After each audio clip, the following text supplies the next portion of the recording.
This is the story of how he built a multi-billion-dollar ranch empire. In 1989, Turner stood on a wind-swept hillside in Montana. Before him stretched 113,000 acres of ruined prairie. It looked like the surface of the moon, bare, lifeless, broken. Everyone told him he was insane. The grass was gone. The soil was dead. Local ranchers laughed at the city billionaire who thought he could fix what generations had destroyed. But Turner saw something they didn't. Where others saw wasteland, he saw potential. A vision from another century. Thundering herds of American bison, roaming free across the plains just as they did before humans nearly erased them from the earth. He paid $22 million for that barren ranch. Everyone called it a mistake. It became the foundation of an empire. A century earlier, more than 60 million bison roamed North America. By 1890, fewer than 1,000 remained, their bones sold by the ton, their spirit nearly gone. Turner's plan was unthinkable. Buy up failing cattle ranches across the West and rewild them? Restore the Great Plains ecosystem itself. He poured billions into this dream. Over the next 3 decades, he purchased ranch after ranch, stretching across 15 states, over 2 million acres in total. And on those lands, the bison returned. 51,000 of them, the largest private herd on Earth. But it wasn't just the animals that came back. It was the land itself. Turner's ranch manager still remembers the moment the first herd was released. The gates opened, and the animals froze. They had never seen open land before. Then, one old bull lifted his head. He sniffed the cold Montana air, and suddenly, he ran. Within seconds, hundreds followed, hooves pounding like thunder across the prairie. Cowboys who'd worked cattle their entire lives wiped tears from their eyes because they realized they were watching history correct itself. That was the day the earth breathed again. Something extraordinary happened next, the kind of transformation that scientists didn't believe possible. Bison don't graze like cattle. They roam constantly, following ancient migration instincts.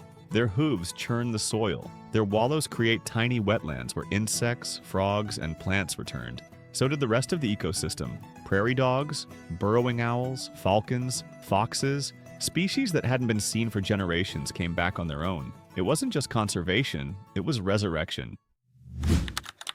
Turner didn't stop at bison. He turned his ranches into the world's largest private wildlife sanctuary. In New Mexico, he bred Mexican gray wolves when fewer than 50 were left alive. The program nearly failed. Disease, inbreeding, political backlash. But in 2008, the first healthy pups opened their eyes. The first born on Turner land in over 50 years. He did the same with the Bison tortoise, a prehistoric survivor from the Ice Age. They live a century, breed slowly, and were almost gone. Turner's ranches now protect hundreds of them, ensuring a species that survived saber-toothed tigers won't die in our time. Each success proved something powerful, that a single man using private land could achieve what governments couldn't. Turner understood something few conservationists grasp. To protect nature forever, it has to pay for itself. So he created Ted's Montana Grill, a restaurant chain serving bison raised on his own ranches. Healthy, sustainable, and environmentally light. Every burger sold funds conservation. From pasture to plate, a closed circle that sustains both people and planet. Today, Ted's Montana Grill has over 40 locations, serving millions of customers and turning conservation into a self-powered economy. Across his 2 million acres, Turner's ranches now generate over $100 million a year, providing jobs for hundreds of people in towns once left to die. Ranch hands, wildlife biologists, local suppliers, entire communities revived by the ripple of his vision. The impact spreads far beyond his fences. Taxes fund schools. Visitors fill hotels. Scientists study ecosystems reborn. Turner's ranches are now living laboratories, where universities track climate patterns, map migration routes, and test restoration techniques used around the world. He built more than an empire. He built a blueprint for the future.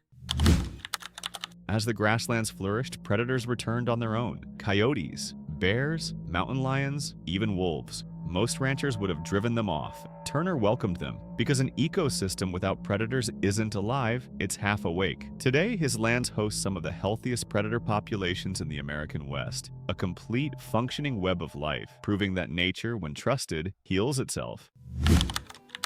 Perhaps the most incredible miracle wasn't visible from space. It flowed beneath the soil. Through careful watershed restoration, Turner actually increased water across some of the driest parts of the West. He rebuilt stream channels, restored wetlands, and revived fish populations thought long gone. The ranches now capture and hold more water than when he bought them. Cleaner, richer, alive again. Water, the blood of the land, finally flowing where it belonged. What Ted Turner created is more than a ranching business. It's a living legacy, proof that capitalism and conservation don't have to be enemies. He turned millions of acres of ruined land into thriving ecosystems. He saved species from extinction, and he showed the world that you can make money while healing the earth. The bison will roam for centuries. The wolves will howl long after we're gone. And somewhere on a windy Montana hill, a man once called crazy will smile, because he saw what no one else could see.